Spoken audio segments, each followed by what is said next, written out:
Oke guys, sebelum melanjutkan, jangan lupa like dan komen. Dan yang baru bergabung, jangan lupa subscribe dan aktifkan loncengnya.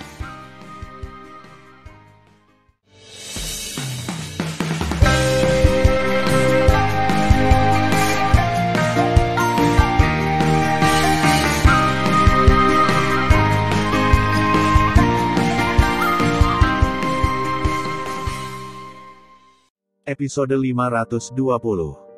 Melanjutkan cerita sebelumnya. Pada saat ini, setelah mengetahui bahwa Wang Jinhu terluka parah dan tidak sadarkan diri melalui indera spiritual, Yue Di terkejut. Di mana keberanian untuk melawan Tan Yun? Tan Yun, tunggu, kami tidak akan pernah melepaskanmu. Yue Di berteriak dengan marah dan lari ke langit. Hanya saja ancamannya saat ini pucat dan lemah di depan Tan Yun. Tan Yun tidak mengejar, karena dia menyadari melalui kesadaran spiritualnya bahwa kera iblis mencegat Yue Di dari langit 500.000 mil jauhnya. Pada saat yang sama, singa naga emas, Moer, yang membawa Sen Subing dan yang lainnya, juga terbang ke arah mereka sendiri.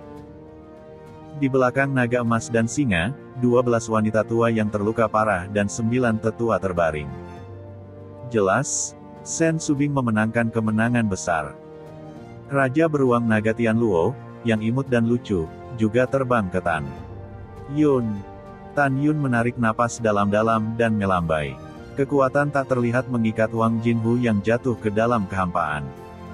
Wang Jinhu, yang terluka parah dalam keadaan koma, berdarah dari 7 lubangnya, melayang ke udara, dan akhirnya dibawa ke lantai 11 menara suci Linglong oleh Tan Yun. Tidak. Sesaat kemudian, tangisan mengerikan Yue Di terdengar di langit, tetapi kera iblis itu menghentikan Yue Di udara menghancurkan tulang rusuk dadanya dengan pukulan ringan. Kemudian, kera yang membawa Yue Di yang setengah mati terbang ke Tan Yun. Tidak lama kemudian, kera tua, lelaki besar, Moer dan raja beruang terbang ke Tan Yun. Tan Yun, kami hanya menangkap 22 orang dan membunuh sisanya, kata Sen Subing. Ya, Tan Yun mengangguk. Saya menangkap 36 orang hidup-hidup. Namong Yukin berbisik, Tan Yun, apa yang akan kamu lakukan selanjutnya? Tan Yun berpikir sedikit dan berkata, tempat ini setidaknya 20 hari jauhnya dari kota Kekaisaran Huangfu. Ketika kita dengan cepat mengalahkan musuh, tidak ada orang di sekitar yang melihatnya. Oleh karena itu, Raja Suci Huangfu tidak akan tahu apa yang terjadi dengan Sang Si Zongnan Xianshan yang terbunuh dan ditangkap oleh kami dalam waktu singkat. Karena itu, kita segera kembali ke kota Wang Yue dan memberikan penjelasan kepada warga kota. Semua orang setuju dengan pendapat Tan Yun. Tan Yun. Pada saat ini, di punggung singa naga emas, Ding Suya yang sekarat menatap Tan Yun dengan jahat dan berkata dengan suara gemetar, sebaiknya kau biarkan kami pergi, jika tidak, Zongnan Xianshan tidak akan membiarkanmu pergi.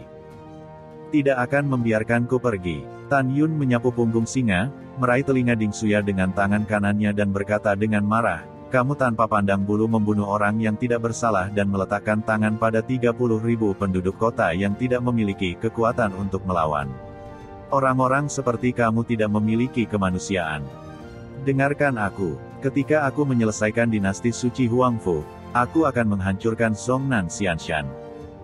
Setelah berbicara, Tan Yun merobek telinga Ding Suya. Kemudian, setelah mengendalikan Ding Suya, Tan Yun bertanya, 10 hari yang lalu, saya mendengar Anda mengatakan bahwa 5 keluarga Ding Anda dapat duduk di dinasti suci Huangfu. Kekuatan apa 5 orang ini? Siapa mereka? Dan kekuatan apa mereka? Dan Raja Suci Huangfu, apa yang ada di cincin semesta yang diberikan kepadamu? Ding Suya tampak kusam dan berkata, 5 orang yang duduk di dinasti suci Huangfu adalah pendukung saya di Zongnan Xianshan. Mereka juga 3 putra dan 2 putri saya. Putra sulung saya adalah tingkat 6 eklosion, dan sisanya adalah tingkat 4 eklosion.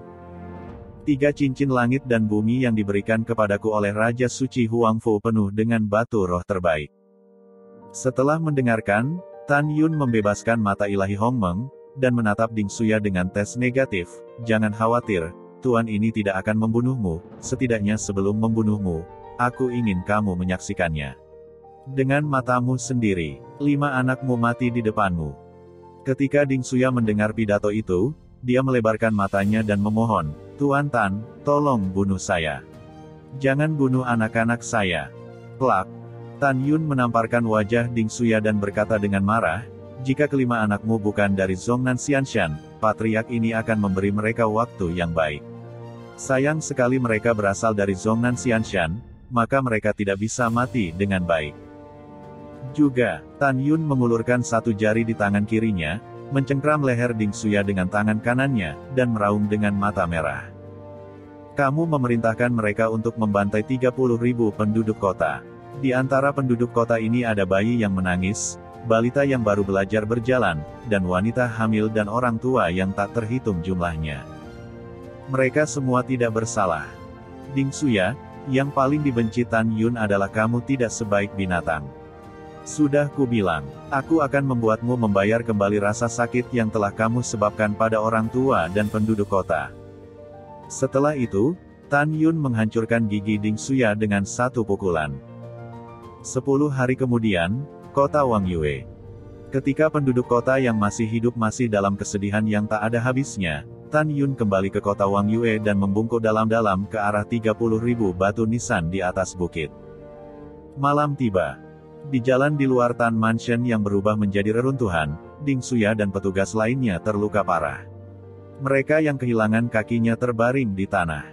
Mereka yang tidak kehilangan kakinya dipaksa jatuh ke tanah oleh Tan Yun dan yang lainnya.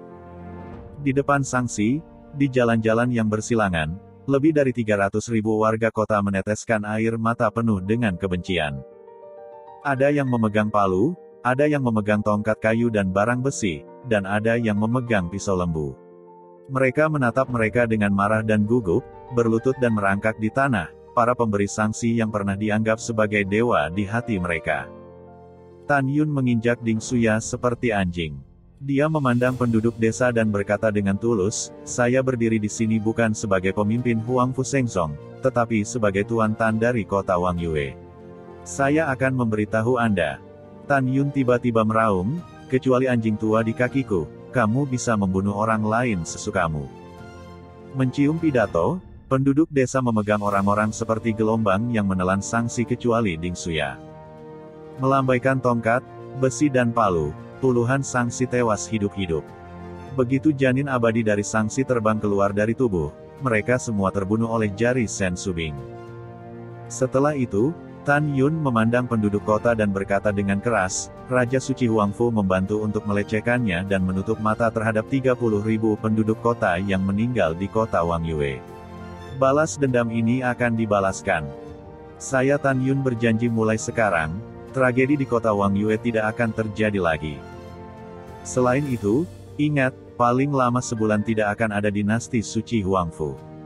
Dalam sebulan, dinasti Suci Huangfu akan berganti nama. Dinasti Suci Qingcheng. Raja suci dari dinasti Suci Qingcheng akan memperlakukanmu sebaik aku dan memperlakukanmu sebagai orang yang paling berharga. Setelah mendengarkan, Feng Qingcheng, di lantai 12 menara suci yang indah, menyesap bibirnya dan merasakan riak di hatinya. Dia tahu bahwa dinasti Suci Qingcheng di mulut Tan Yun dinamai menurut namanya sendiri. Waktu berlalu, 25 hari telah berlalu. Di istana Huangfu, aula yang megah, Raja Huangfu dan seorang jenderal dan marsal wilayah duduk di kursi tengah aula. Di bagian atas meja duduk 3 pria tua dan 2 wanita tua berusia 60-an. 3 pria dan 2 wanita kuat di tingkat eklosion. Mereka adalah anak-anak Ding Xuya. Pada saat ini, Raja Suci Huangfu memanggil sekelompok orang di tingkat domain ilahi, yang dengan setia mendengarkan khotbah 5 orang. Selama periode ini, orang-orang dalam dinasti Suci Huangfu dapat bertanya kepada 5 orang jika mereka tidak mengerti apapun dalam proses kultivasi. Laporan. Pada saat ini, seorang Kasim di tingkat alam ilahi bergegas ke aula dengan sangat ketakutan, lupa untuk berlutut, dan berteriak sekuat tenaga, Tuan Suci, seseorang menyerang. Siapa yang menyerang? Raja Suci Huangfu berdiri. Ini aku. Dengan suara yang dalam, Tan Yun, mengenakan jubah ungu, melangkah ke aula dan melemparkan Ding Xuya ke tengah aula. Dengan kekuatan Tan Yun saat ini, datang ke kota kekaisaran Huangfu secara alami seperti masuk dan keluar dari tanah tak bertuan. Saat Tan Yun memasuki aula, suasana di aula menjadi kental. Orang gila yang berani masuk ke istana Huangfu tanpa izin. Pada saat ini, ratusan penjaga di ranah alam jiwa suci yang menjaga aula utama mengepung pintu keluar aula Huangfu dengan tombak.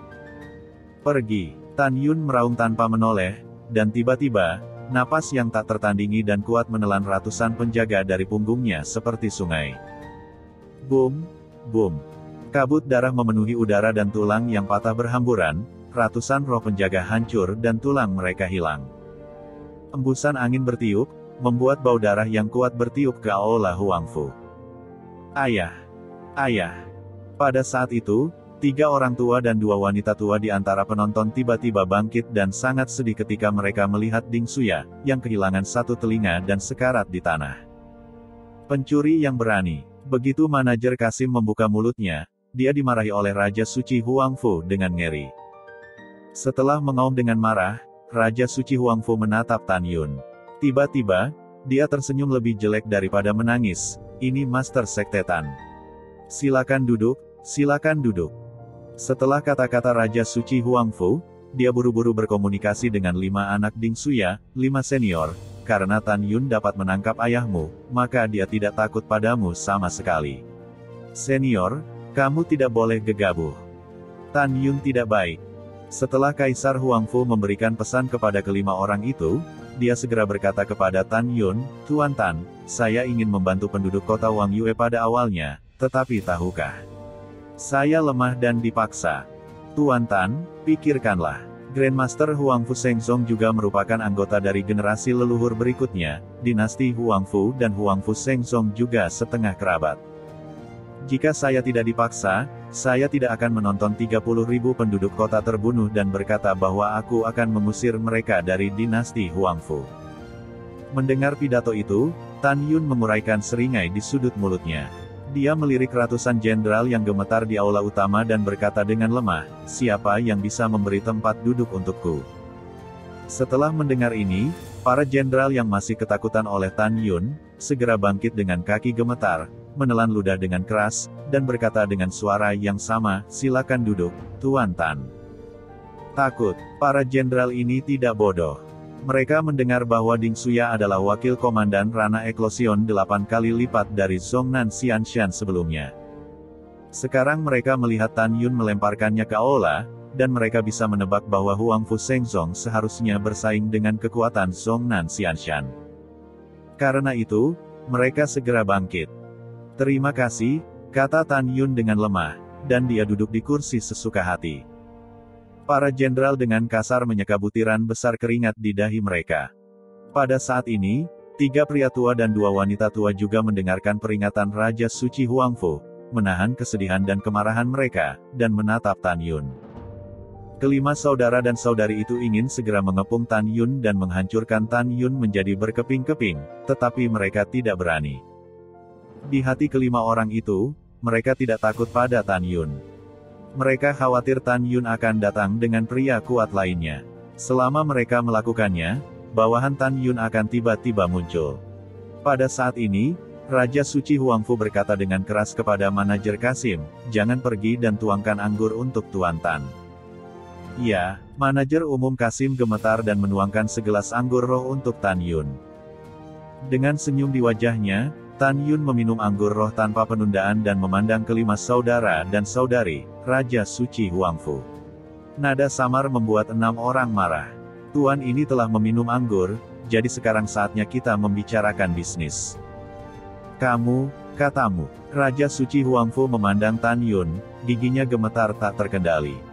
Tan Yun bermain dengan cangkir anggur di tangannya dan berkata, Raja Suci Huangfu, bagaimana Anda mempermalukan tuan ini 1,5 bulan yang lalu? Sekarang ulangi kata-kata aslinya. Mendengar pidato itu, Raja Suci Huangfu gemetar ketakutan, dahinya berkeringat seperti hujan, dan seluruh tubuhnya basah oleh keringat dingin. Tuan ini memintamu untuk mengatakannya, kata Tan Yun. Dengan lambaian tangan kanannya, gelas anggur itu mengenai hidung Raja Suci Huangfu. Gelas anggurnya pecah, dan batang hidungnya terpotong dan darahnya mengalir. Raja Suci Huangfu gemetar ketakutan dan memohon, "Tuan Tan, tolong lihat Grandmaster Huangfu." "Jangan sebut Grandmaster saya," Tan Yun berkata dengan ringan. Tiba-tiba, Raja Suci Huangfu berhenti berbicara. Mulut Tan Yun menguraikan senyum iblis, "Yah, karena kamu tidak ingin mengatakannya, Patriark ini yang mengatakannya untukmu. 1,5 bulan yang lalu, di kota Wang Yue, kamu memegang dadamu, meludahi tuan ini, dan kemudian berkata dengan kejam bahwa aku adalah binatang jahat. Anda mengatakan bahwa sebagai anggota Istana Kekaisaran Huangfu, saya tidak tinggal dengan baik di Istana Kekaisaran Huangfu, tapi saya lari ke Gunung Tianfu. Saya pikir tidak ada harimau di gunung, dan monyet itu panggil tuannya. Lalu aku mengusir pemimpin sekteku dari Istana Kekaisaran Huangfu. Apakah kamu mengatakan kata-kata yang memalukan ini? Master sekte ini tidak memfitnahmu, kan?" Raja Suci Huangfu lumpuh ke tanah ketakutan, dan bersujud, "Tuan Tan, demi leluhurmu dan leluhurku, tolong maafkan aku." Mendengar pidato itu, Tan Yun tersenyum lagi. "Oke, kamu bisa. Wajah tuan leluhur terutama diberikan kepadaku. Mari kita hentikan masalah ini." Tapi kata-kata Tan Yun selanjutnya segera membuat Raja Suci Huangfu berasa di surga ke neraka. Saya melihat Tan Yun membuang senyumnya, matanya acuh tak acuh dan keji. "Kamu telah mempermalukan Master Sekte ini. Master Sekte ini tidak akan menyalahkanmu untuk masa lalu, dan itu dianggap telah memberikan wajah Grandmaster. Yah, bahkan jika Ding Suya membunuh 30.000 penduduk kota Wang Yue, kamu terpaksa tidak berdaya, penguasa ini akan mempercayaimu. Namun, kita harus membuat perhitungan yang baik tentang mata-mata yang kamu tanam di Huangfu Shengsong. Ketika saya membunuh mata-mata yang dikirim oleh pasukan besar ke Huangfu Shengsong, Anda mengirim ratusan mata-mata keluarga kerajaan dinasti Huangfu." Setelah mendengar ini, Raja Suci Huangfu memohon dengan getir, "Tuan Sekte Tan, tolong maafkan saya." "Haha," Tan Yun berkata sambil tersenyum, "saya benar-benar ingin menyelamatkan Anda, tetapi ketika saya membunuh mata-mata, saya mengatakan bahwa kekuatan di belakang semua mata-mata harus dicabut." Tan Yun tiba-tiba membuang senyumnya dan berteriak, "Bagaimana aku bisa membiarkanmu pergi dan mati?" Raja Suci Huangfu benar-benar gila dan tiba-tiba bangkit, "Kamu jelas-jelas mempermainkanku dengan sengaja." "Itu benar, aku akan bermain dulu dan kemudian membunuh," kata Tan Yun.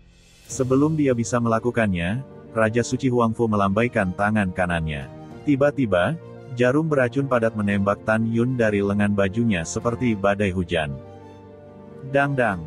Setelah jarum beracun meledak di tubuh Tan Yun, dengan serangkaian suara renyah, jarum pecah berkeping-keping.